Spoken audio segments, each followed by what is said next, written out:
Hey everybody, what's up? Welcome back. This video is about the big Y word, yoga, right? Most people, when they're out here doing yoga, they're just thinking of the physical postures. Yoga is much more than that. In a literal sense, this is a word that's referring to like the yoke, right? To join, to unify. I'll tell you that there's this book that some of you might have heard of before. It's called the Bhagavad Gita. It's a pretty famous and impactful book that comes from India, and it talks about yoga specifically, not in the way that the Yoga Sutras do, but this text delineates a few things of what yoga is and what yoga means. I'm going to give you two. One is perfect action. Perfect action is yoga. Put that off to the side for a moment. Evenness of mind. Evenness of mind is yoga, right? Now, let's talk about those two concepts briefly. Perfect action, what does it mean?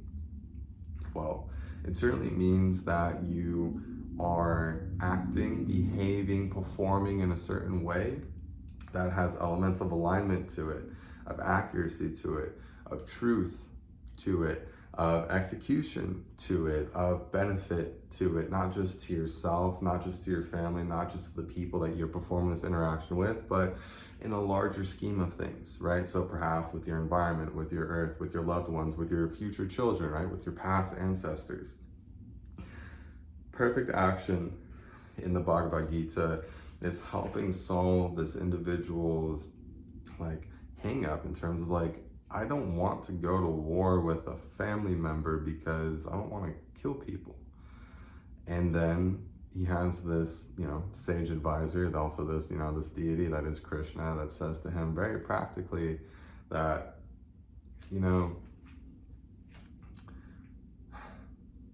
don't kill. Sure, ahimsa is the way to go. We don't want to do harm.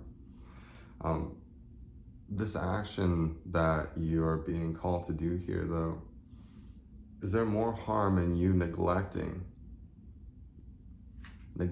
your call to step up and fight? Or will more harm be done during the action of this fight? And that's basically like the premise of, that Shakespearean style story. Read the Bhagavad Gita, it's a really good book. I'm gonna move on to this other concept, evenness of mind. The school that I went to in India was called Samatva, right? Samatva, I guess, if you are saying it, phonetically in the English language. Evenness of mind, equanimity. These are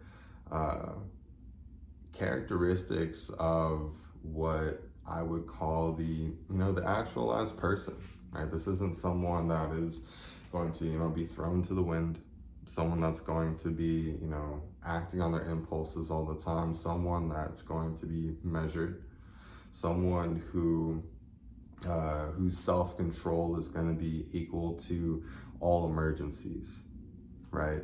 And so when you think of a yogi, you think of someone that's like peaceful, you think of someone that's calm, but I think that even-mindedness is something that hits on it at home, right? So we have perfect action, right? We have evenness of mind, and then the easiest one for most people to relate to when it comes to the word yoga is to yoke, right? This is like to join, to unify. And what is it that we're joining together? What is it that we are unifying? At least in a very secular sense, you are uniting, you'll see this in like gyms, fitness centers, universities, a mind-body practice, right? So, you're not just doing something for like the physical effort or the physical exertion or for the physical benefits, right? But you're also doing this for the benefit of your mental health, right? You're doing this for the benefit of your emotions, for your understanding of self, right?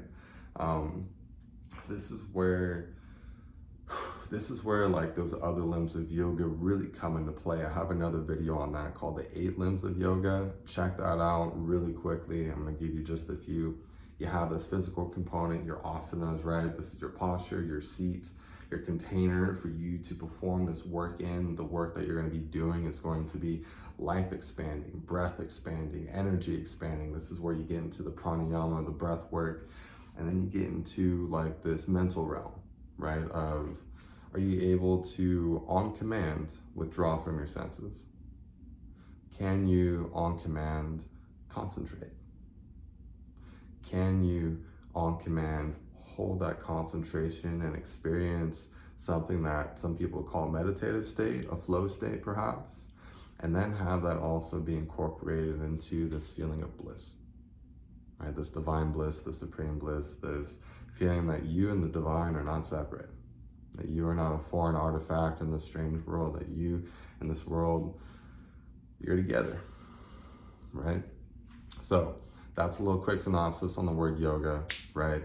That divine bliss that I was talking about refers to the state called samadhi in the Yoga Sutras, as shared by Patanjali. This is what yoga is getting at, right? Is for a person to arrive at a state where they understand who they are, capital T, truly. And also be free of any attachments or grievances along that process. So, hey, when you think of the word yoga, I hope you're not just thinking of, like, hey, namaste, tree pose, right? Down dog, right? Because that ain't it, right? That is a byproduct of it. That is one small component of it. But yoga in a larger sense is, well, everything I just shared in the last 6.5 minutes and more, right? So if you're early on your yoga journey, this might be a lot kind of hard to digest. This is something that I've only really been able to compile after 8 or 9 years of study, studying 500 hours specifically, here in the United States and in India, researching about this stuff on an academic level at 2 universities here in San Diego. So if you feel like you don't quite have it, that's okay. This is a really enjoyable process that evolves through the years. There's different schools, different philosophies, and I hope something in this video served you. Right, so thanks for coming through. My name's Chris. Reach out to me on Instagram at Christopher Czar. Love to see you out there. Thanks so much for coming through. See you next time.